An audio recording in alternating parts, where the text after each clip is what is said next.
오늘 말씀은 사도행전 7장 54절로 60절 찾으셔서 다 함께 합독하겠습니다. 저 뒤에 가운데 문은 닫아주세요. 자, 사도행전 7장 54절로 마지막 절 60절까지 다 찾으셔서 함께 합독하겠습니다. 다 같이 시작. 저희가 이 말을 듣고 마음에 찔려 저를 향하여 이를 갈거늘 스데반이 성령이 충만하여 하늘을 우러러 주목하여 하나님의 영광과 민 예수께서 하나님 우편에 서신 것을 보고 말하되 보라 하늘이 열리고 인자가 하나님 우편에 서신 것을 보노라 한데 저희가 큰 소리를 지르며 귀를 막고 일심으로 그에게 달려들어 성 밖에 내치고 돌로 칠세 증인들이 옷을 벗어 사울이라 하는 청년의 발 앞에 두니라. 저희가 돌로 스데반을 치니 스데반이 부르짖어 가로되 주 예수여 내 영혼을 받으시옵소서 하고 무릎을 꿇고 크게 불러 가로되 주여 이 죄를 저들에게 돌리지 마옵소서. 이 말을 하고 자니라. 아멘. 아멘. 다 유인물 다 받으셨죠? 오늘 제목은 숨질 때 되도록입니다. 하나님 말씀을 들으면 마음의 찔림을 받습니다. 그런데 반응이 두 가지로 나타납니다. 물론 복음을 들으면 무감각한 분이 있어요. 한 귀로 듣고 한 귀로 흘려버릴 수도 있습니다. 그러나 보통 이제 말씀을 들을 때 마음의 찔림이 옵니다. 그러면 또 마음의 찔림이 올 때도 두 가지 반응이 나타나요. 하나는 그 하나님 말씀을 인하여 두려워하며 떨면서 내가 하나님 앞에 회개할 것 회개하고 뉘우칠 것 뉘우치는 분들도 있고, 또 한편으로는 이를 갈면서 오히려 복음 전하는 자들을 핍박하는 경우도 있습니다. 그런데 스데반도 하나님 말씀을 전했어요. 7장 6장에 보면 스데반의 설교가 길게 나오죠. 그런데 스데반의 설교의 핵심은 뭐냐? 핵심은 이겁니다. 스데반이 설교를 했어요. 집사입니다. 초대교회 때 성령이 충만하고 칭찬 듣는 교인이었어요. 7명을 뽑아서 교회를 맡길 때 그때 뽑힘을 받은 집사가 그 중에 한 사람이 스데반입니다. 그런데 이 스데반이 설교를 하면은 그렇게 많은 사람들이 진짜 회개하고 자복하고 성령 받고 돌아오는 역사들이 많이 일어난 겁니다. 그러나 다 그렇게 역사한 건 아니에요. 또 복음을 전하는 스데반을 그렇게 싫어하는 거예요. 죽이려고 했습니다. 이제 오늘 본문에 보면 실제로 돌에 맞아 죽고 있어요. 최초의 순교자가 되었습니다. 신약 성경에 나오는 최초의 순교자는 사도가 아니에요. 평신도 집사가 최초의 순교자입니다. 누굴까요? 스데반이죠. 스데반이요. 스데반이 최초의 순교자가 되었습니다. 그런데 어떻게 이렇게 스데반이 순교를 하면서 자신의 마지막 삶을 정말 복음을 전하면서 끝까지 그 길을 갈 수 있었느냐 하는 것이 참 중요하죠. 그리고 우리들에게도 정말 그래서 제목을 숨질 때 되도록 그랬습니다.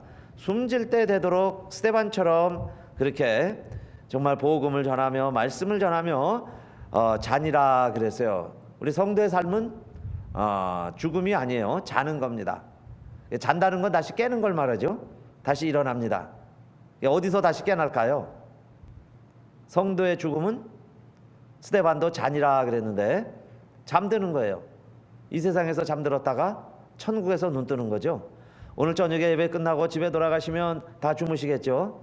날씨가 더워서 주무시기가 쉽진 않겠지만은 다들 주무실 거예요. 그런데 내일 안 일어나는 분은 아마도 안 계실 거예요. 그렇죠? 우리들 중에 내일 다 일어나실 겁니다. 그걸 잔다 그래요. 그런데 성도의 죽음을 잔다고 표현했다는 것은 곧 일어난다는 거죠. 스데반이 자 이렇게 돌에 맞아 죽으면서도 잔이라.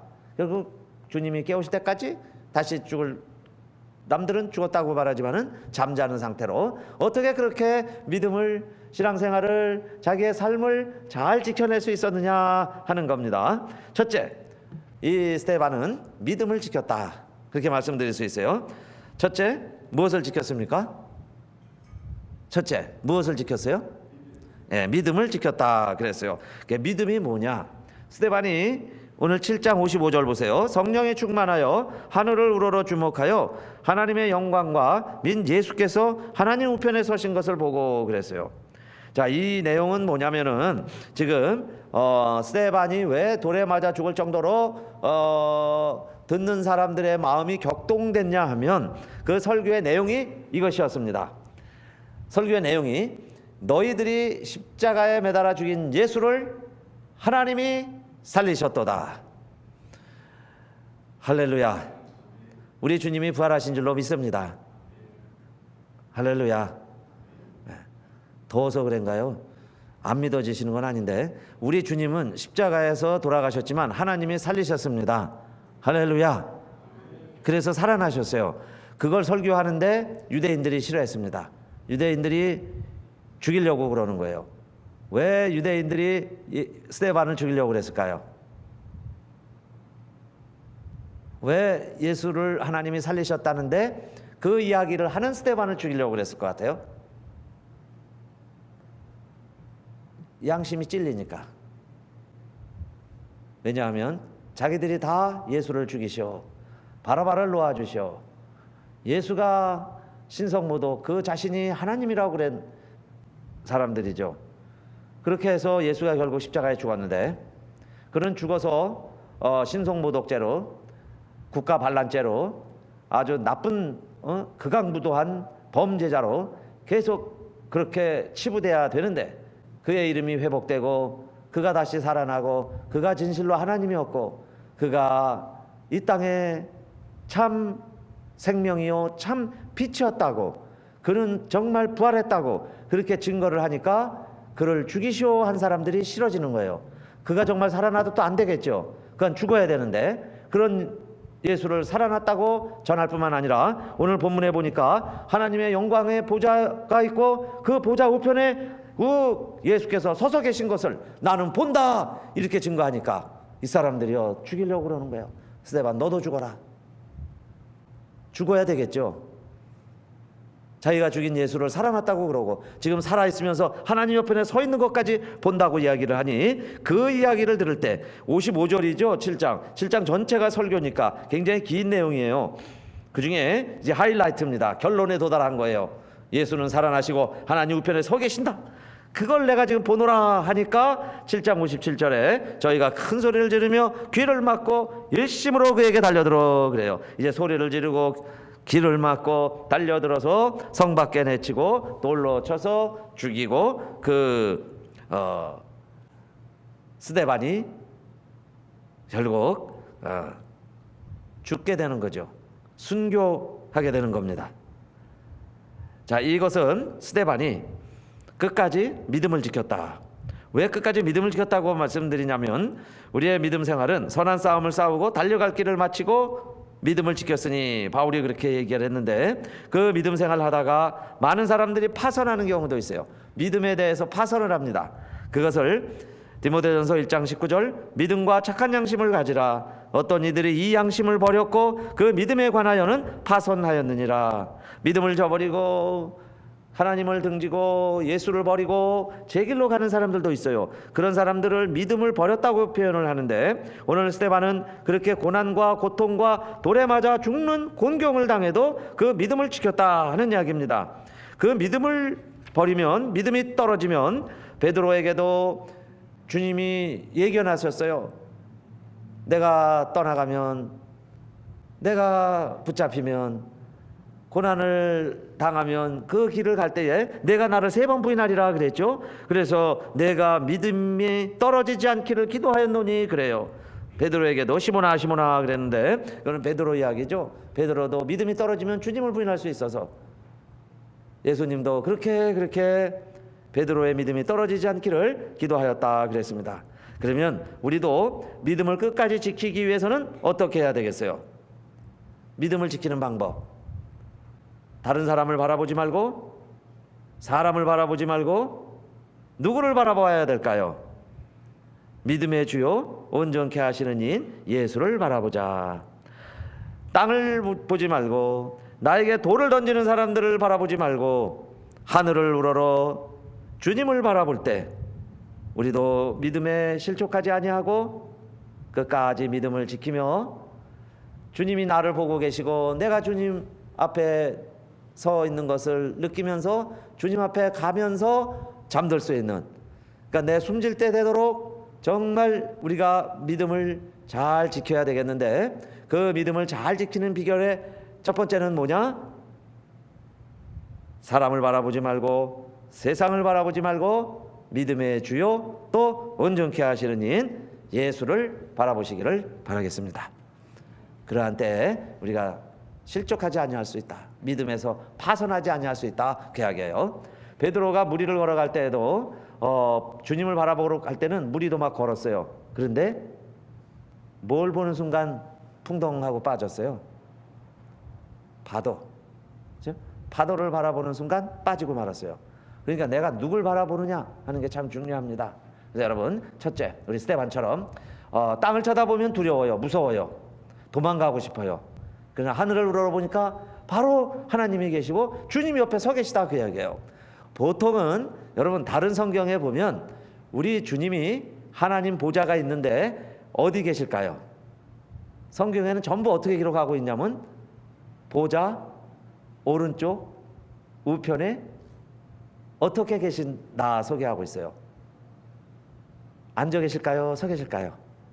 다른 구절들에는, 다른 성경에는 예수님이 하나님의 보좌 우편에 앉아 계시다가 저리로서 산자와 죽은 자를 심판하러 오시리라. 사도신경에서도 우리가 그렇게 고백했죠. 하나님 보좌가 있으면 주님이 옆에 앉아 계세요. 그런데 지금 스데반이 죽을 때는 예수님이 뭐하고 계셔요?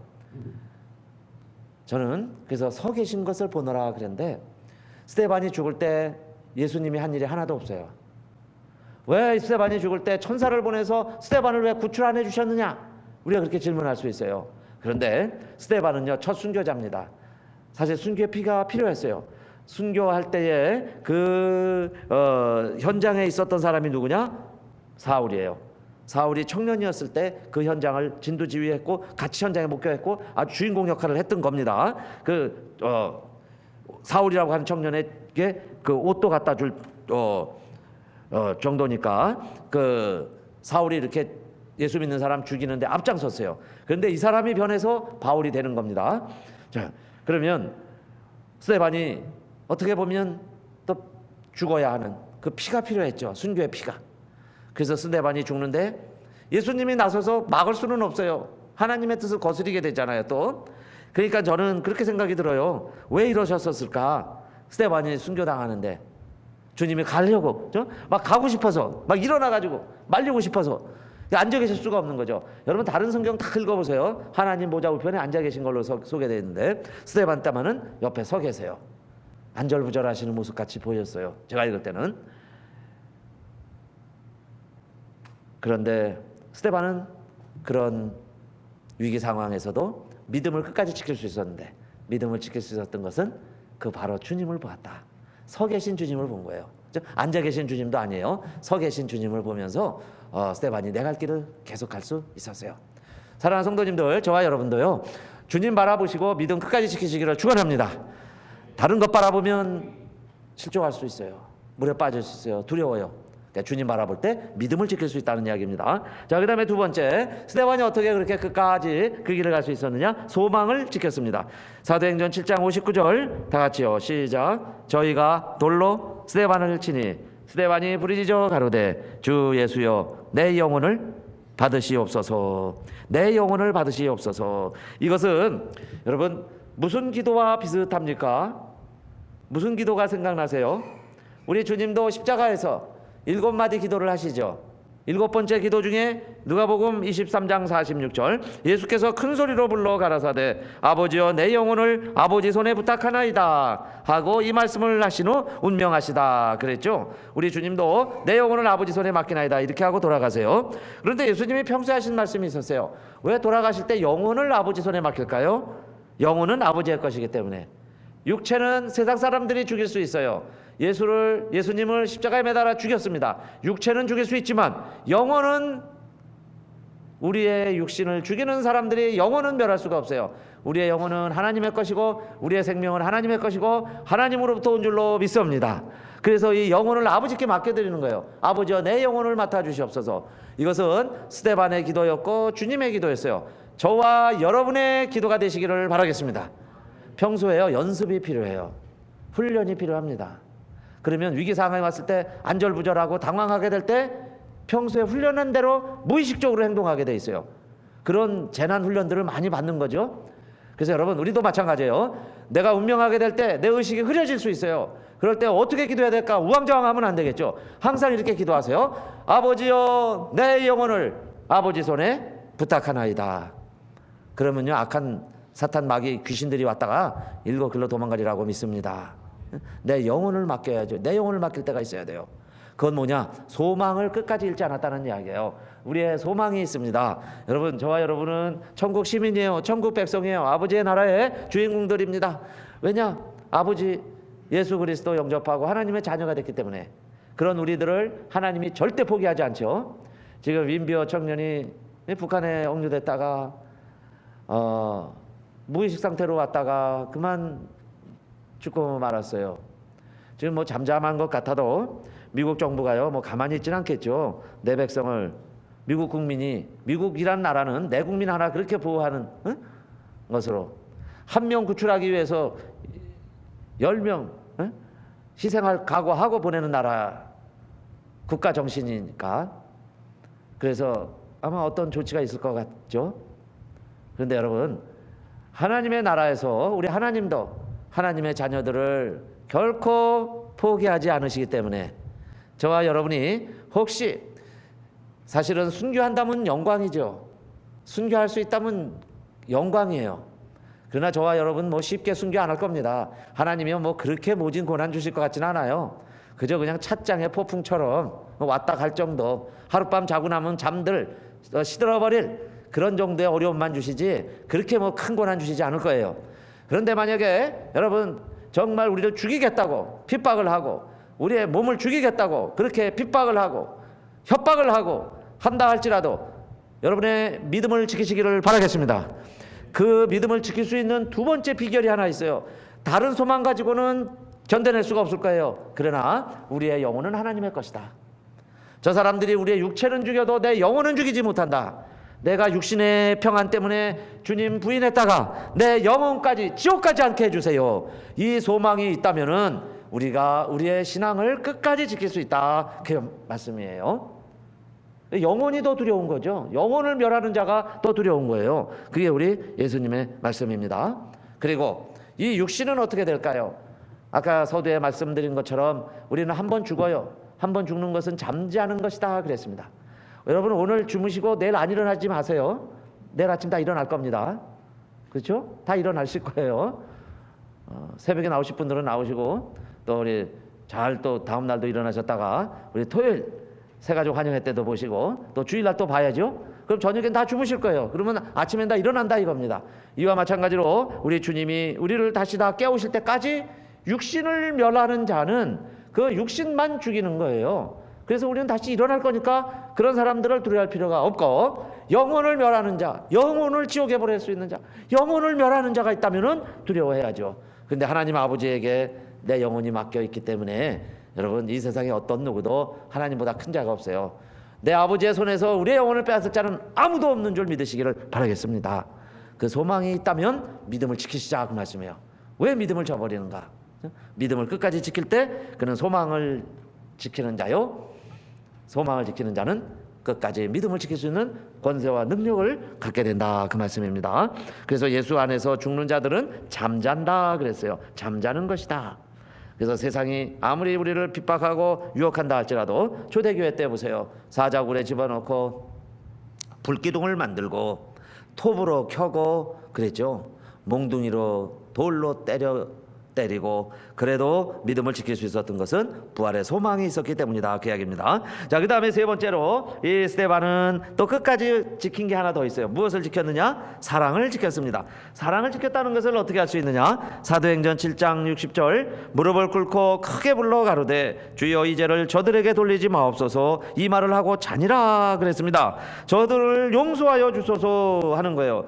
이것도 우리 주님의 기도와 똑같죠? 우리 주님도 저들의 죄를 사하여 주옵소서. 그렇게 기도했어요. 그래서 여러분, 우리의 임종기도도 이렇게 돼야죠. 그동안에 있었던 거 다 푸시고 다 용서해 주시고, 그다음에 그렇게 늘 기도하자고 그랬죠. 아버지여 내 영혼을 받아 주시옵소서. 기도해야죠. 그 전에 할 일이 뭐냐? 저들의 죄를 용서하여 주소서.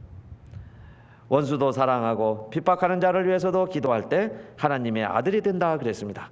하나님을 아버지라 부른다면 원수를 사랑하고 핍박하는 자를 위해서 기도하라, 그 말씀이에요. 또 사람이 친구를 위하여 자기 목숨을 버리면 이에서 더 큰 사랑이 없다 그랬습니다. 친구를 위해서 목숨까지 어떻게 버릴 수 있을까? 그런데 누가 나에게 해를 끼치고 잘못했다면 고린도후서 2장 7절입니다. 그런즉 너희는 차라리 저를 용서하고 위로할 것이니. 차라리 용서하고, 그들이요 받은 고난이 너무 많은 거예요. 나에게 많은 근심과 해를 끼친 자들을 말합니다. 그런데요 아예 위로해 주어라. 너무 고통 가운데 있다 그 이야기예요. 나에게 해를 끼쳤지만은 저희들이 지금 너무너무 받은 고통이 크니 차라리 용서하고 위로해 주어라. 저가 너무 많은 근심에 잠길까 두려워하노라. 그것이 뭐냐? 그게 사랑이라는 거예요. 그러므로 너희를 권하노니 사랑을 저희에게 나타내라. 그러니까 사랑을 나타내라는 것은 용서하라는 거죠. 위로하라는 거예요. 죽기까지 그들을 미워하지 말아라. 그래서 내가 친구를 위하여 목숨을 버리면, 내가 용서하느냐고 목숨을 잃는다면, 내가 사랑하느냐고 목숨을 잃는다면 그 이야기죠. 미워하느냐고 목숨을 잃는다면 무슨 소용이 있겠어요? 자기 목숨을 버리면 이보다 더 큰 사랑이 없다고 그랬으니까 정말 친구를 위해서 용서하고 위로하고, 오히려 더 큰 고난, 근심, 걱정에 빠질까 봐 두려워하면서 아예 용서해주고, 그렇게 하는 자가 사랑을 나타내는 자라 그 이야기입니다. 사랑하는 것이다. 그렇죠? 그런데 스데반은요 자기에게 돌 던지는 사람을 위해서 저들의 죄를 용서해 주세요 이고 기도하고 있으니 그가 사랑을 끝까지 지켰다, 이렇게 제목을 붙인 겁니다. 끝까지 사랑한 사람이죠. 6.25 전쟁 때 실화입니다. 황해도 봉산교회에 순교자가요 4명이나 나왔어요. 7명의 장로님들이 있었는데 4명의 장로님이 다 순교했습니다. 황해도에서 교회를 지키다가 4명의 장로님이 3명 사시고 4명이 돌아가세요. 그 중에 한 분 강덕기라는 분인데, 강덕기 이분은요, 이분들이 공산당들이 볼 때는 이 사람이 두목으로 본 거예요. 이 무리의 두목이다. 나무에 묶어놓고 많은 교인들이 보는 데서 두 눈을 뽑습니다. 그리고는 예수 부인하라는 거예요. 우리가 잘못 믿었다, 이 많은 무리들 앞에서 저 교인들 다 실족하게 만들라고 두 눈을 뽑으면서 하나님 없다 그래라. 예수 같은 거 없다. 공산당이 최고다. 공산국가가 천국이다. 그렇게 말하라는 거예요. 그런데 이 장로님이 할까요? 안 했을까요? 두 눈 뽑는다고 예수가 가짜다 라고 말했겠냐 그 말이에요. 어림도 없죠. 안 합니다. 오히려 예수. 그러니까요 그 말하는 게 싫어가지고 총 개머리판으로 이빨을 다 뽑는 거예요. 막 턱을 딱 치고, 그게 막 턱주가리가 날아가고 이빨이 다 뽑히고 엉망이 되는데도 예수를 부인하지 않고 결국 그 자리에서 순교했습니다. 돌아가셨어요. 그래서 교인들이 장례를 치르고 이제 또 숨어 지내고 그러는 사이에 다시 이제 국군이 올라가게 됐습니다. 밀렸던 국군이 다시 올라가죠. 그러니까 황해도 지역을 다시 되찾게 됐어요. 그랬을 때 동네 사람들이요 이번에는 도망 못 간 공산당 두목을 붙잡았습니다. 공산당 두목을 붙잡아서 교회 나무에 똑같이 매달아 놓고 그 순교당한 강덕기 장로님 아들을 데려다가 똑같이 해라 그랬습니다. 마을 사람들 보는 데서 너도 이 공산당 두목 두 눈을 뽑고 저 이빨을 뽑고 턱주가리를 날려버려라. 그렇게 해서 원한을 갚아라 그 이야기예요. 공산당에게 보복을 하자. 우리도 저들이 한 짓 그대로 갚아주자 그 이야기입니다. 반공 청년들이 모여가지고 그 아들에게 그렇게 사주를 하는 거예요. 공산당 두목 하나 잡아놓고. 그런데 그 장로님의 아들이 또 그렇게 했을까요? 안 했을까요? 그 아들이 역시 그 장로님의 그 아들이에요. 안 했습니다. 내 마음은 10번이라도 그렇게 하고 싶습니다. 아버지 죽일 원수 정말 나도 때려 죽이고 싶습니다. 그러나 그렇게 하면 아버지의 순교가 헛되이 될 것 같아서, 아버지가 흘린 피가 헛될 것 같아서 그렇게 할 수 없습니다. 차라리 용서해 줍시다 그러는 거예요. 용서해 줍시다. 여러분, 그게 사랑이죠. 그 믿음이에요. 그걸 끝까지 그렇게 지킬 수 있냐 이 말이에요. 저와 여러분도 그렇게 하기가 쉽지 않아요. 그래서 성령 충만해야 합니다. 마지막 결론, 그래서 스테반이 어떻게 이렇게 할 수 있느냐, 처음 시작할 때 보면은 무엇이 충만해서 그래요? 성령이 충만해서. 성령 충만하지 않으면요, 우리 인간적으로 생각합니다. 대부분요, 모든 갈등, 모든 문제, 가정에서부터도 모든 원인들이 어디에서 오느냐? 성령 충만하지 못할 때 인간적으로 생각하는 거야. 내 생각에는, 우리 의견에는, 요즘 시대에는 이 방법이, 이러는 게 다 뭐냐? 기도하지 않고 말씀 없이 내 생각에는 할 때 여러분요, 우리 보복해야죠. 그렇죠? 미워해야죠. 잊을 수가 없죠. 그런데 이 장로님과 장로님의 아들은 끝까지 믿음을 지킬 수 있었던 것은 그 사랑을 지킬 수 있었던 것, 성령 충만이다. 그렇죠? 성령 충만할 때. 그래서 오늘 믿음, 소망, 사랑 세 가지를 했습니다. 믿음, 소망, 사랑 어떻게 우리가 이겨내고 지킬 수 있느냐? 성령 충만할 때. 그러니까 이 세 가지가 부족할 때마다 그렇게 생각하세요. 나에게 너 성령 충만 허락해 주세요. 너 성령 충만하게 해주세요. 그래서 성령 충만하면, 성령 충만이 답이죠. 성령 충만할 때 믿음이 생기는 거예요. 믿음도 성령의 선물이에요. 성령 충만할 때 하늘의 소망이 생깁니다. 하늘의 소망이 충만해져요. 성령 충만하면 사랑하게 돼요. 사랑할 수 있습니다. 그래서 우리 같이 기도했으면 좋겠습니다.